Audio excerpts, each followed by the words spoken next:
Salam, bugün sizdən gələn sualları birlikdə cavablandıracağıq.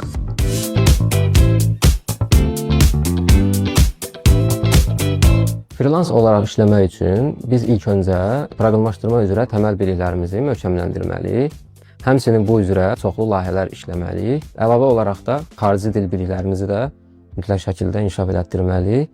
Bundan başqa üstünlükdür ki, biz beynəlxalq sertifikat almaq üçün də müəyyən addımlar ataq.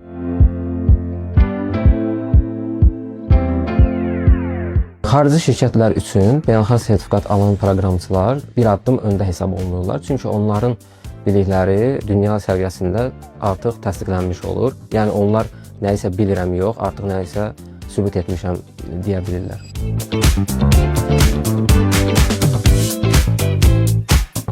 Proqramlaşdırma öyrənərkən süni intellektin də istifadə etmək məsləhətlidir.